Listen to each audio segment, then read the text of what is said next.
What if exhausted and vacation are not the only options? Listen, there's a lot of great things coming up in the holiday season that bring joy, and we're looking at places to find unexpected joy. One of the places is in just the right amount of effort.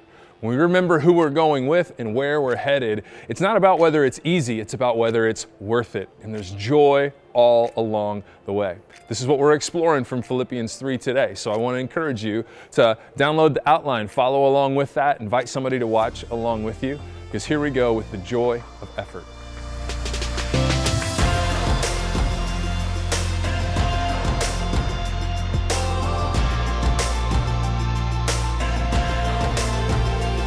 Everybody wants joy in this season. I don't know anybody who's like, my life needs less joy. I would like to be more unhappy. If someone could take some of the good out of my life because I just have too much, that would be great. Never met that person. And all of us know the common places to look for joy in the holiday season. But what we're looking at consistently is what God has said in this letter written from a guy named Paul to some followers of Jesus in Philippi in the first century, and seeing many other places that there's actually joy. We don't need to wait for everything around us to be arranged just right, set up just right, cooked just right, gathered just right.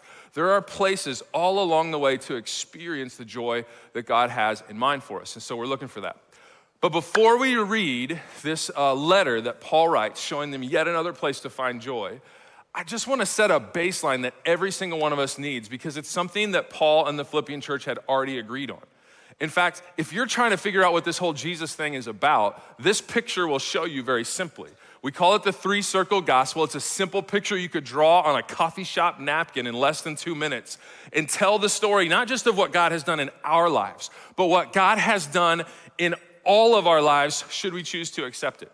So I just want to show this to you. Followers of Jesus, if you've seen it, don't check out. We want to hold on to this. Reps matter. It's how we stay sharp. We want, on a moment's notice, to be able to share what Jesus has done for anyone and everyone in a moment's notice. So check in and celebrate this. If you've never seen what Jesus has done, this is it in 2 minutes or less.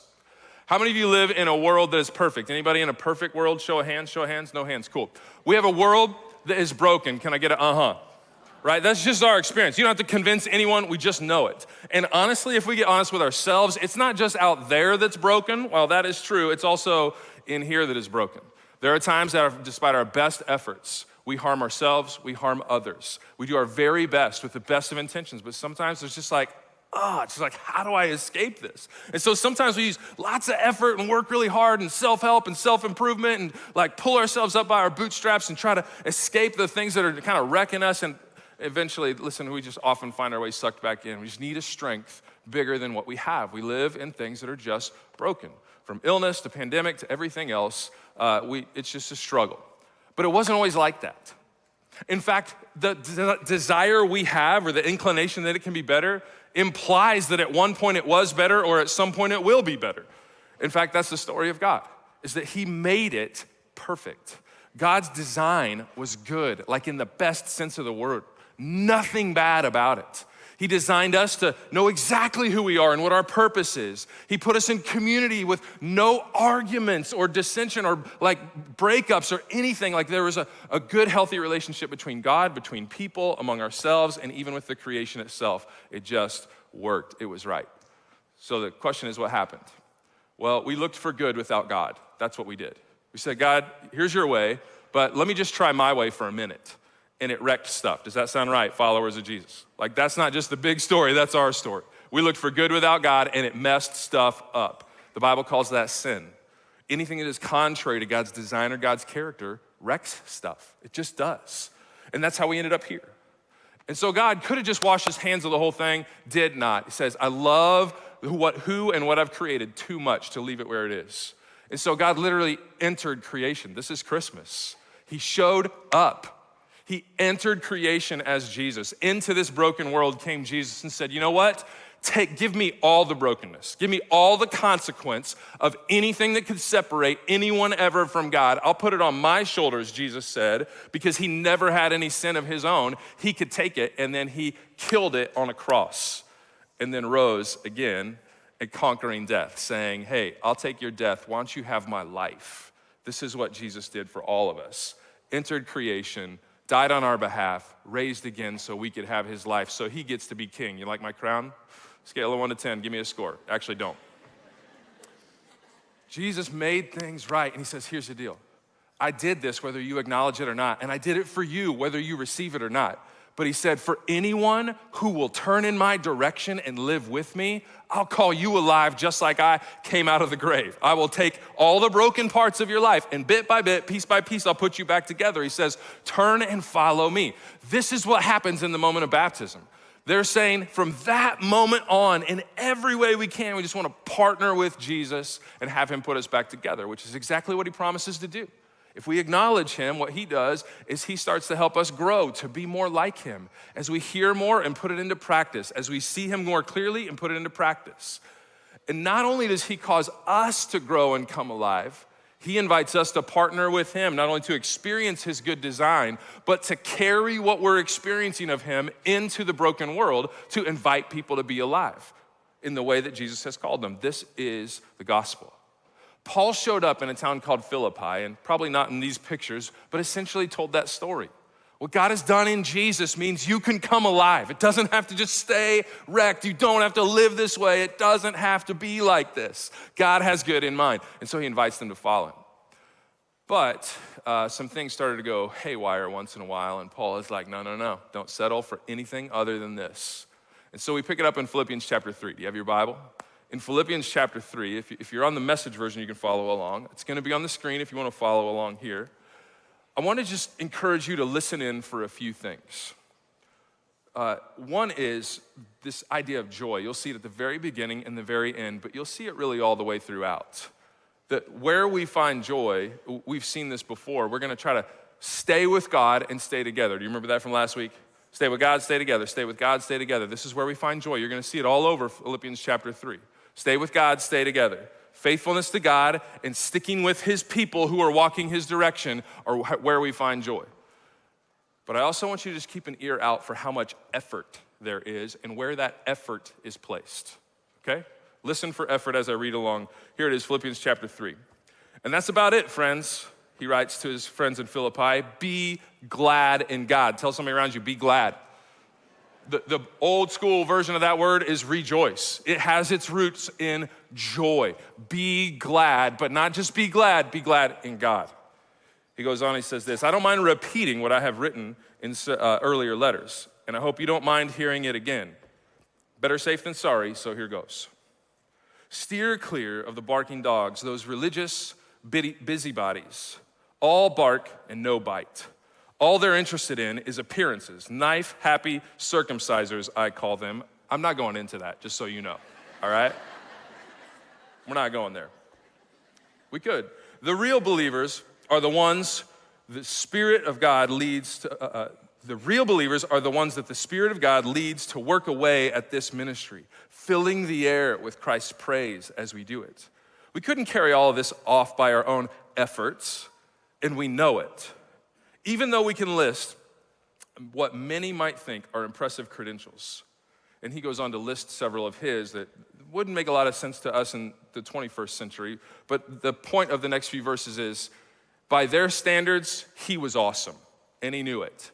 But this is what he says about that, skipping down to verse 8, I think it is. The very credentials these people are waving around as something special, I'm tearing up and throwing out with the trash, along with everything else I used to take credit for. And why? Because of Christ. Yes, all the things I once thought were so important are gone from my life. Compared to the high privilege of knowing Christ Jesus as my master firsthand, everything I once thought I had going for me is insignificant, dog dung. I've dumped it all in the trash so that I could embrace Christ and be embraced by him. I don't want some petty, inferior brand of righteousness that comes from keeping a list of rules, when I could get the robust kind that comes from trusting Christ, God's righteousness. I gave up all that inferior stuff so that I could know Christ personally, experiencing his resurrection power, be a partner in his suffering, and go all the way with him to death itself. If there was any way to get in on the resurrection from the dead, I wanted to do it. I'm not saying that I have this all together, that I have it made, but I'm well on my way, Paul says, reaching out for Christ, who has so wondrously reached out for me. Friends, don't get me wrong. By no means do I count myself as an expert in all this, but I've got my eye on the goal where God is beckoning me onward in Jesus. I'm off and running, and I'm not turning back. So let's keep focused on that goal. Those of us who want everything God has for us. If any of you have something else in mind, something less than total commitment, God will clear your blurred vision. You'll see it yet. But now that we're on the right track, let's stay on it. Stick with me, friends. You hear it? Stay together. Stay with God, stay together. Stay on track, stay together. Stay with God, stay together. Over and over he says it. Stick with me, friends. Keep track of those who are running the same course, headed for this goal. There are many out there taking other paths, choosing other goals, trying to get you to go along with them. I've warned you of them many times. Sadly, I'm having to do it again. All they want is easy street. They hate Christ's cross, but easy street is a dead-end street. They hate Christ's cross, but easy street is a dead-end street. Those who live there make their bellies their gods. Belches are their praise. All they can think of is their appetites. He says, but there's far more to life for us. We are citizens of high heaven. We're waiting for the arrival of the Savior, the Master, Jesus Christ, who will transform our earthly bodies into glorious bodies like his own. He'll make us beautiful and whole with the same powerful skill by which he is putting everything as it should be under and around him, my dear friends. I love you so much. I do want the very best for you. You make me feel such joy. Fill me with such pride. Don't waver. Stay on track, steady in God. Did you hear it? Stay with God, stay together. Stay with God, stay together. Stay with God, stay together. But did you hear how much effort was in there? Paul does a couple things for us that I just want to point out. He says that, listen, if you really want the joy that God has in mind for you, you stick with God and you stick together, but there's a way in which a surprising place joy is found. It's the joy of effort. How many of you just love exerting great effort after something?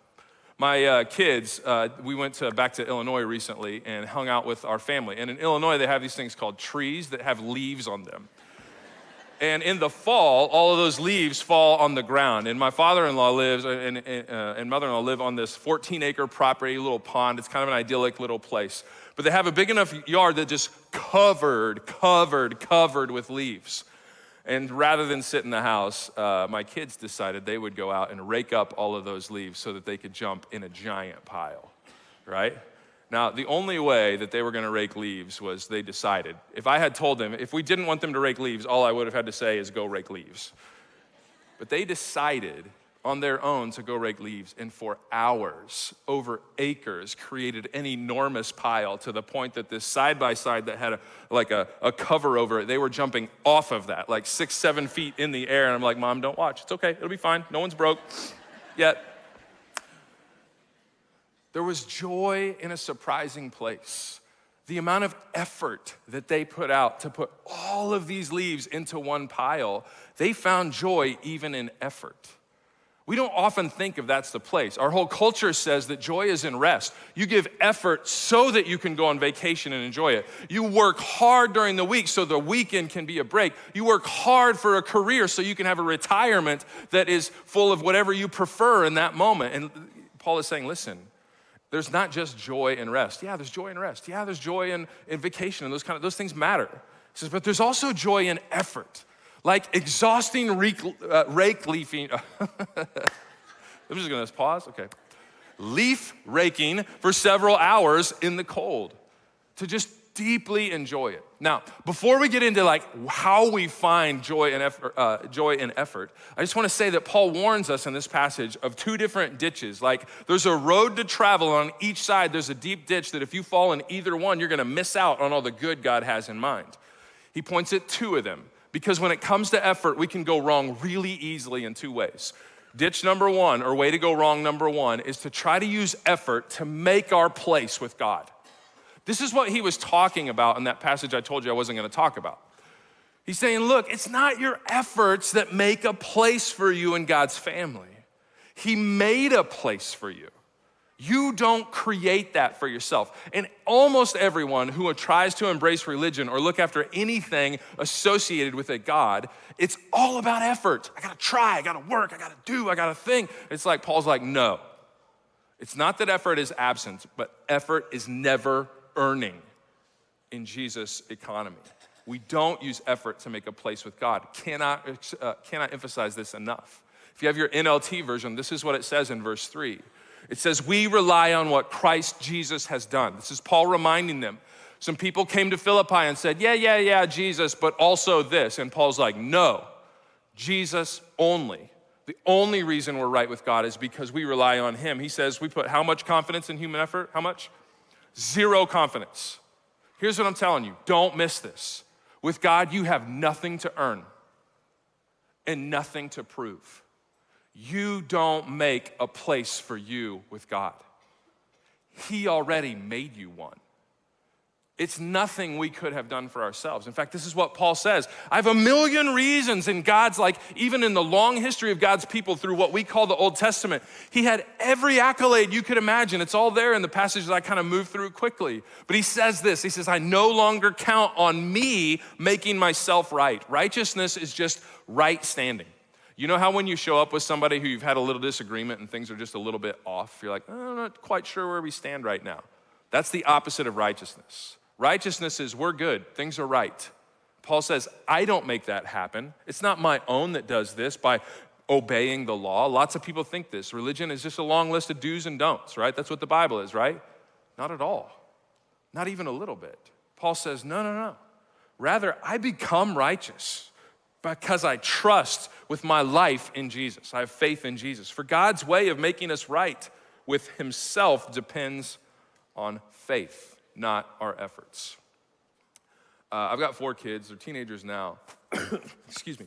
But there was a time when they were small enough to lift up to decorate the tree. Can you imagine just toddlers around a tree, right? The bottom of the tree is full of random ornaments and broken things underneath, and the top is totally bare. But we would do this each year. And each year, a different kid would have the privilege of placing the star on top of the tree. And so one would hand him the star, this is the big finish, and I'll get off to bed so we can fix this mess. And but you lift this child up in this special privileged place to place the star on the top of the tree. Are they giving effort to work with that? Absolutely. Are they getting after something that matters? Are they doing something the family values? Yes. But are they trying to earn the place with a father that loves them?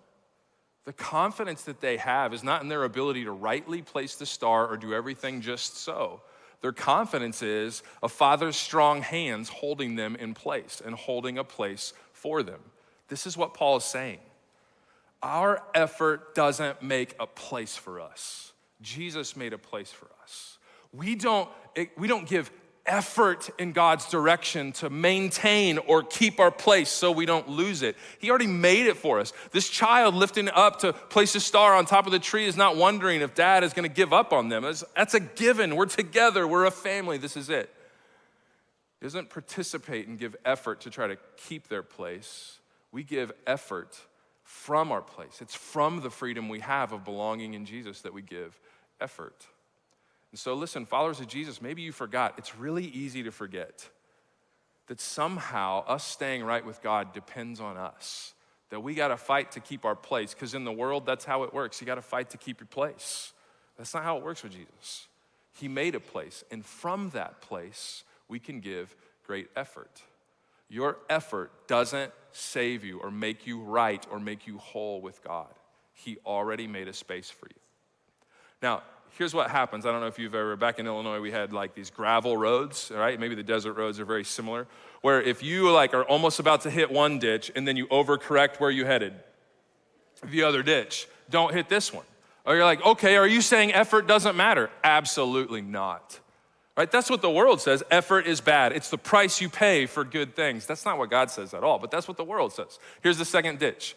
The joy is actually found in no effort. It's only on vacation, only on the weekends, only on breaks, only in the good stuff of life are we going to find joy, and that is not at all what's true in God's economy. Don't hit this ditch either. Paul points at this in verse 18. He says, I've told you often before, and I'll say it again with tears in my eyes, That there are many whose conduct shows that they're really enemies of Christ, of the cross of Christ.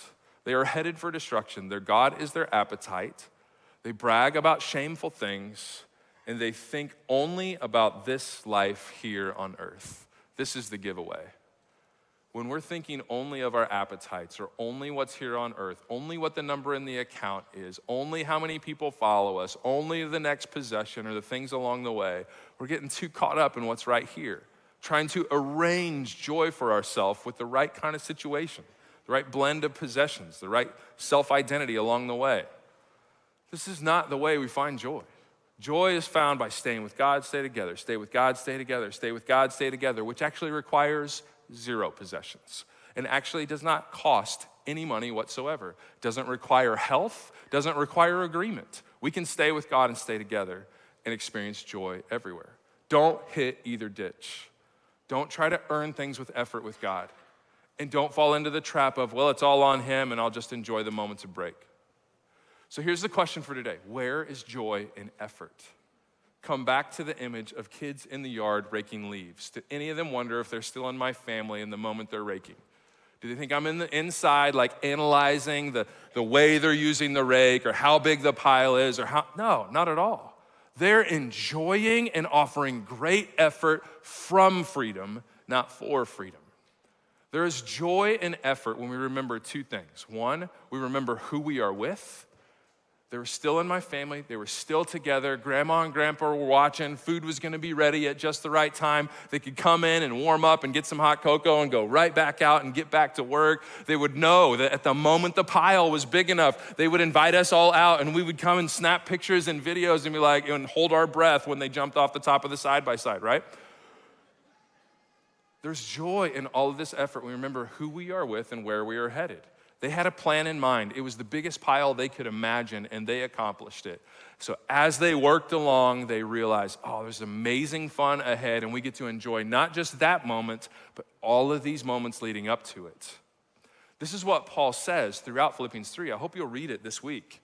He says this, everything else is worthless when it's compared, not that it has no value whatsoever, but compared with the infinite value of knowing Christ Jesus my Lord, it is worthless. He says, for his sake, I've discarded everything else, counting it all as garbage so that I could gain Christ and become one with him.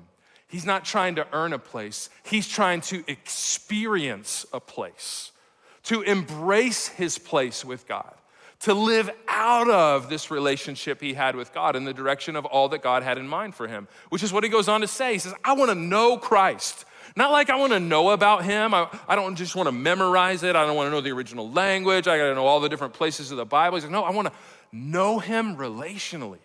I want to know him experientially. I want to savor life with him. All of that is wrapped up in the original language word of this word know. It's not a knowledge about, it's a knowledge with. And he says, I want to experience the mighty power that raised him from the dead. He says, I'm even willing to suffer with him, sharing in his death, which Paul could say with credibility because do you remember where he's writing this letter from? Remember where he's at? He's in prison, writing back to a city where some of the very first people who accepted Jesus were the people holding him prison in that town. He knows what it is to suffer, and he says it's worth it. Here's the key. The whole world will tell you that you should go for what's easy. What God says is go after something that's worth it. This is what Paul is saying. I'm not saying it will be easy. In fact, he says it will not be easy. But what he says is it's worth it. It's worth more than everything. He says, I'm willing to suffer with him, sharing in his death so that one way or another, I'll experience what he has in mind for me. Jesus died for us so we could have his life. That's what this word resurrection means, that he would call out all the best in us. And that there would come a day, either at the end of our lives or when he returns, where we would be remade exactly the way he is, with no faults, with no brokenness, no cancer, no division, no nothing. We'll be with God. It will be all good all the time. And this is what he has in mind. And that happens little by little as we live with God over time. Now, if you read this, I want to suffer with him, that sounds crazy. How many of you love to sign up for suffering? Anyone? You just love it. Let me ask a different question. How many of you are married? It took you too long to get the implication there. On paper, marriage is crazy, right? Crazy. How much effort does it take to be and stay married? There is nothing easy about marriage. Nothing. It's all hard. It's awesome. It's not that it's easy, it's just that it's worth it. And it's a category that doesn't make sense until you meet them. And suddenly, effort is full of joy. Let me ask a different question. Raise your hand if you're a parent. Actually, don't raise your hand, you're probably tired. Just nod your head if you're a parent. Same story. I love the comedian who says, have you made people? Have you made people? We've made people. And we're their leader, right? And he's just acknowledging the insanity of that process and the amount of effort that it requires. It's crazy. It's not easy, but it's worth it. And there's joy in the effort together. One more question, just so maybe we don't leave anybody out. Does anyone have a pet? Does anyone have a pet? You brought an animal into your world to turn money into poo. That's what you did. That's what you did. You're crazy. And that's exactly what I said. I said we should never get a dog, which is exactly why my wife, when I was out of town, got a dog. Because the moment you look that dog in the face and it has a face and a name, it's like, we are gonna spend so much money. You are the best thing ever. It's not that it's easy. It's worth it, right? This is what Paul is saying. He's saying, listen, a walk with Jesus, a life with him is not easy, but it's worth it. It's not that it's without effort, but it is without earning. And we get to enjoy that with him and with one another. And it's a process. Right? My kids didn't walk out and 3 minutes later, there's a giant pile of leaves. I know the world often, like we can Uber Eats stuff to right to our door. We can call things up. If the internet page takes longer to load than like half of a millisecond, we are angry, right? We want things now. But the truth is the best stuff in life cannot be microwaved. It doesn't come fast. It comes over time and with effort. It's the thing that makes the thing the thing. The effort and the journey. The reason that the pile was so sweet to jump in was because they had spent hours collecting it, laughing and doing the thing, anticipating the goodness that would be there. This is what Paul says in verse 12. I don't mean to say that I've achieved all these things. He's saying, listen, I'm going after God. I'm willing to suffer with him. I'll share whatever because it's worth it, not because it's easy. But he says, I haven't achieved it. I'm on the way. I just want to press on. Tell somebody around you, press on. That's the effort word. Press on. Press on to possess, to take hold of, like you're chasing a $100 bill in the wind. You're like, this is gonna be great if I could just catch, like there's effort on the other end to press on, to possess the perfection for which, this is the important part, for which Christ first possessed me. Don't forget the picture we drew at the beginning. We're not chasing after something to lay hold of it. We're just offering effort to experience all the good God has in it, right? This is what he calls us to. No, dear brothers and sisters, he says, I haven't achieved it, but I focus on this one thing, forgetting what is behind and looking forward toward what is ahead. He says, I press on to reach the end of the race and receive the heavenly prize for which God, through Christ Jesus, is calling us. Listen, it's in the journey together with one another and God, remembering who we're with, acknowledging we haven't arrived, but we're on the way with a picture of what's at the end. We never want to lose sight that there is coming a day when Jesus will return and make everything right. There will be no more mourning, no more crying, no more tears, no more sickness, no more cancer, no more depression, no more bankruptcy, no more wondering if we have a place. That beginning now and welling up for our whole lives, we give effort not to earn anything, but to experience as much of him as possible, anticipating that there is coming a day when it will all be as it should be.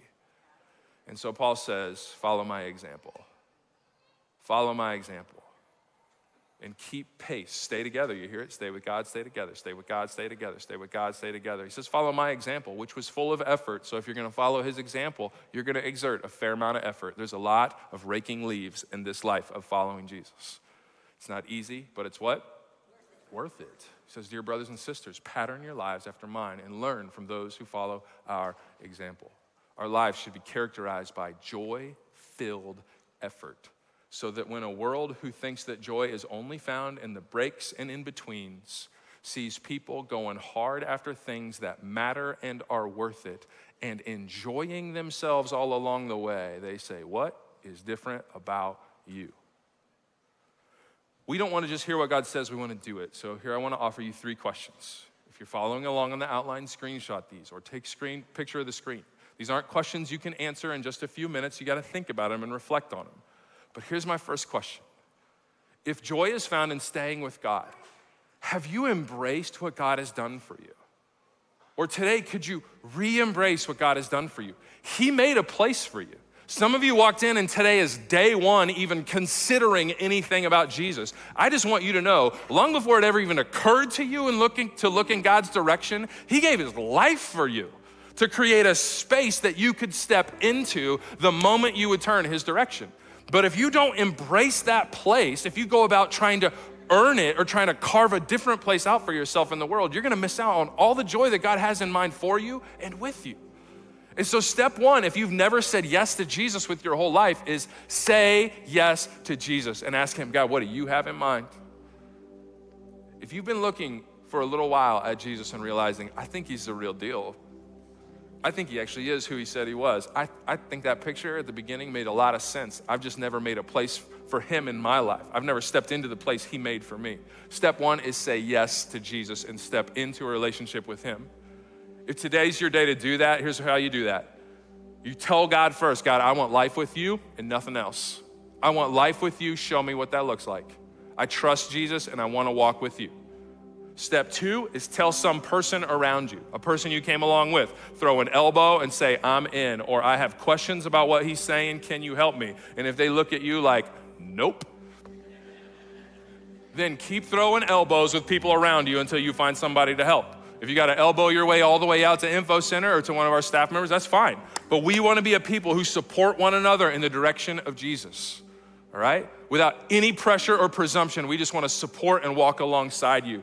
Life with Jesus is the best. It's not easy, it's just worth it. And step 1 is say yes to him. Question number 2, here it is, to stay with God. What will you do? Not what could you do or what might you do. What will you do this week to press on? Tell somebody, press on. Like, stir up some effort in them. Don't let them slow down. Don't let them quit. Poke and prod them in the direction of Jesus. What will you do to press on, to lay hold of all the good that God had in mind when he laid hold of you? Are you gonna carve out a different kind of time with him each day? Are you gonna make space or time with people who follow along with him? Are you gonna offer him the beginning and end of your day? Are you gonna fill your mind and thoughts with some of his word, reading Philippians or something else along the way? What will you do to experience God more this week than you did last week? Be like Paul, follow his example, press on, not to earn anything, but to experience all that God has in mind. And finally, you should stay together. We should stay together. We don't do this alone. It's not a solo journey. Who will you be glad to be together with? This is what joy means. Who will you take joy in making effort to connect with? Listen, spend some time with God, experience him, and then carry those stories and offer an exchange with other people so you can stir one another's faith up. Maybe it's in a life group. Maybe it's on a team serving around here. Maybe it's with your family or some friends who you're reconnecting with. I don't know who it is, but listen, connecting with others, stay with God, stay together. Stay with God, stay together. Stay with God, stay together. Do you hear it in the 2 questions? What will you do to press on, and what will you do to connect? Stay with God, stay together. So this week, let's do both. Let's rest and remember who we belong to without trying to earn or prove anything. And at the same time, make some great effort alongside others to create space for God to do fresh and new things. Let's stay with what he's inviting us to. If we can support you anyway along the way, we'd love to. Head over to canyonridge.org where you'll find everything you need to know along with a way to get in touch with us. If this was helpful to you, I encourage you, pass it on to a friend, and don't forget to hit that subscribe button.